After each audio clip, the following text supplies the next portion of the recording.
यति बेला हामी ऐसेलु खर्क गाउँपालिका लेवा भन्ने ठाउँमा आएका छौं घुमघाम गर्दै। यो ठाउँ दिक्तेल केपिलासगढी ऐसेलु खर्क र रावबेसीको मिलनबिन्दु रहेको खोला हो यो राव खोलाको स्थान। त्यसपछि हामी 3 जना सहकर्मीहरू घुमघाम र मनोरञ्जनका लागि यसरी आयौं।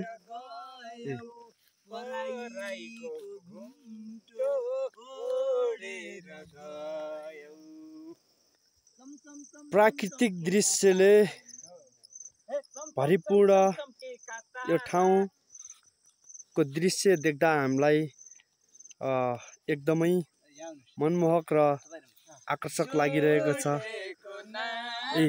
हाम्रो साथीहरू यसरी रमाइलो गरिरहनु भएको छ। यसले हामीलाई पछिसम्म सम्झना दिलाइरहनेछ।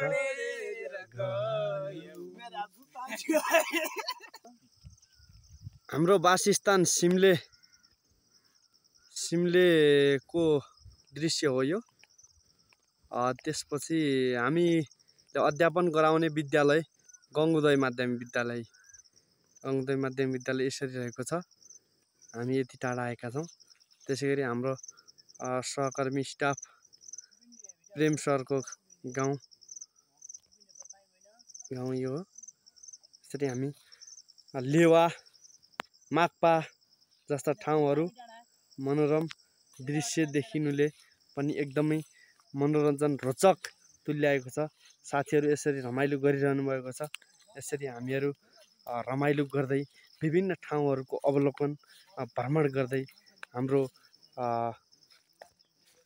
भ्रमण यात्रा पुरा गर्दैछौँ। यसरी उहाँहरू विभिन्न ठाउँको पहिचान तथा अवलोकन गर्दै हुनुहुन्छ। यो राव खोला भन्दा पहाडीको दृश्य पनि देखिन्छ यताबाट।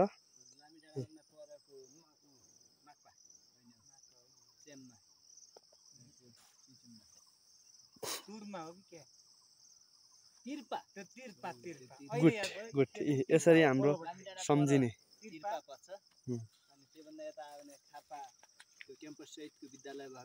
शारदा साम्दै हुन्छ। हजुर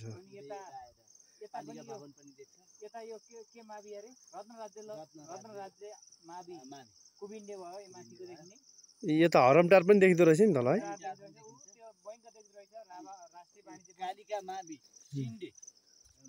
चिन्डे देखिन्छ।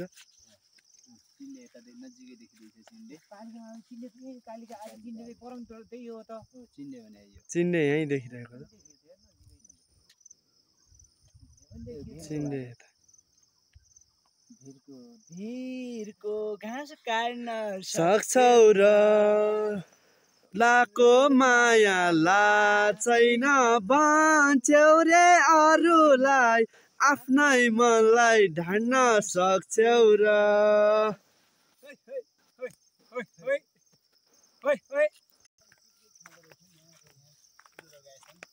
सडक यातायात व्यवस्थापनका लागि रोड कटिङ भएको र अलिकति सुधारात्मक अवस्थामा देखिरहेको छ। सँगसँगै यता मकै पनि देखिएको छ। हामी यो योगासन लगायत यो आध्यात्मिक चिन्तनतिर हामी बढी केन्द्रित भइरहेको अवस्थामा हाम्रो यहाँ शारीरिक सुगठनका लागि पुसअप भइरहेको छ, व्यायाम।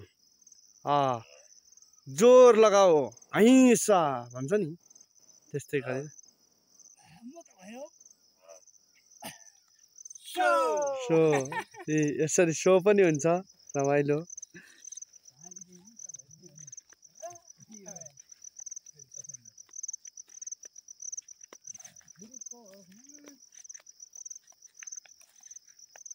सिमले बसाई हाम्रो गङ्गोदय कार्यरत सिमले बसाई हाम्रो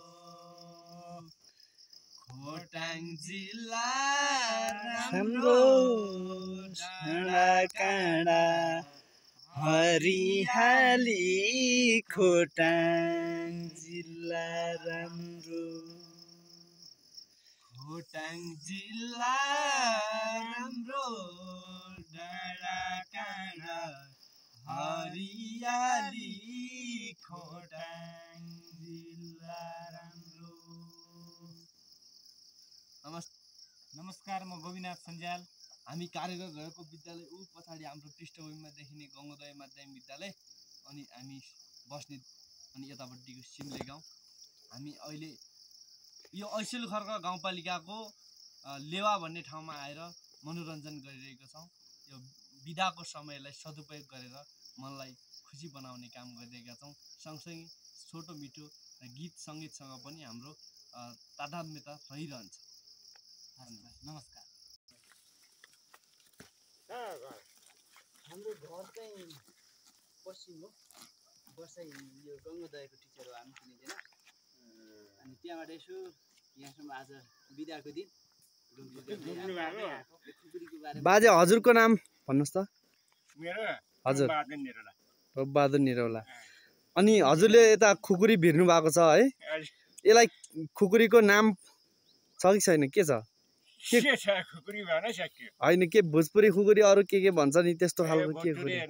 ए हजुर, अनि यतातिर विशेष गरी प्रायले खुकुरी भिरेको देखिन्छ। यो के संस्कार नै हो कि के काम विशेषले हो कि? हतियार नगएको काम छैन। हजुर, केही भेटियो भने काट्ने हुन्छ। हजुर, अब जनावरहरू यसो भेटियो भने गर, तर मार हुँदैन भन्छन्। तर पनि मकै खाएको देख्दा त हँसियाकै रूपमा चाहिँ हुने भयो। हाम्रोतिर हँसिया चाहिँ बोल्ने यहाँ जनावरहरू के पाउँछ? मृग, घोरल, दुम्सी पनि पाउँछ। बारीमा आउँछ आइसक्यो मकै भेट्यो पनि खान्छ।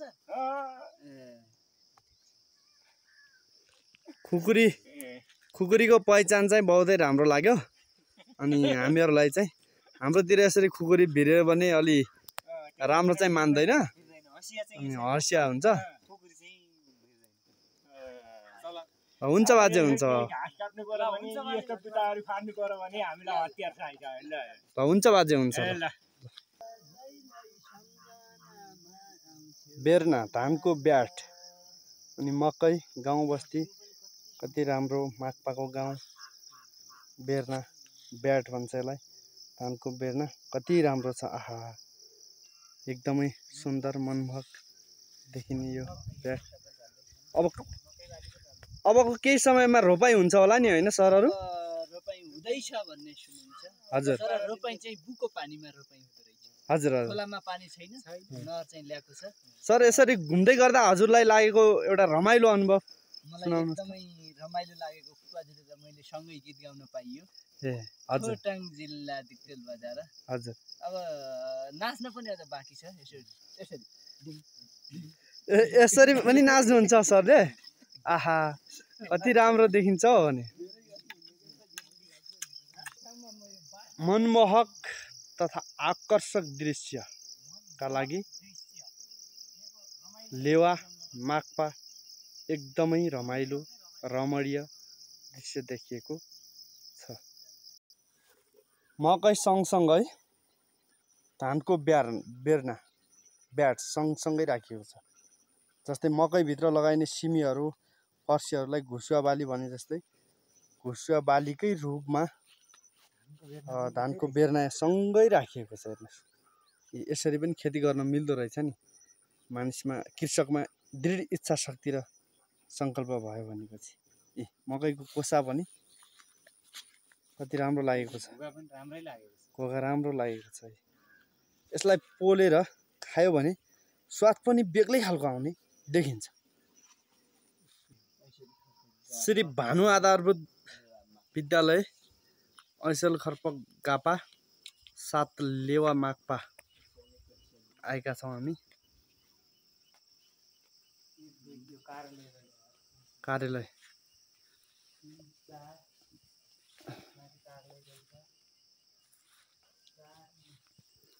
फुल भने असाध्यै राम्रो आकर्षक देखिएको छ। मन्दिर छ माथि बिचमा, त्यसपछि फुल छ।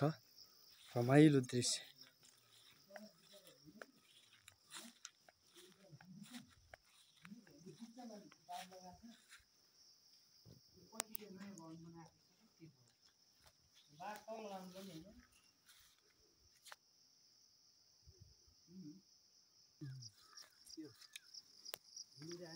हिँडिरहने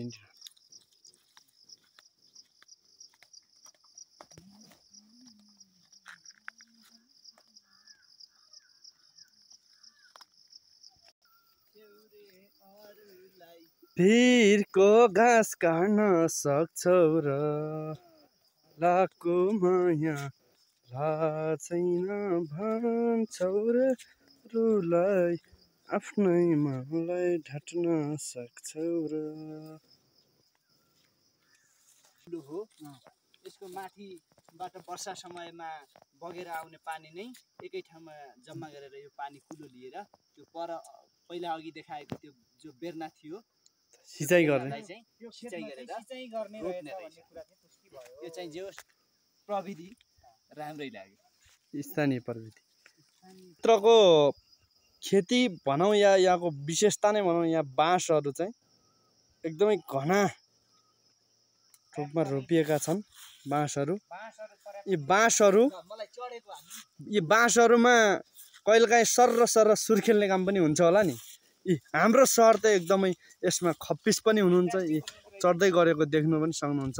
यी झर्दाखेरि चाहिँ अलिक विचार पुर्याउनु पर्छ होला सर, कहिलेकाहीँ गाह्रो हुनसक्छ, कहिलेकाहीँ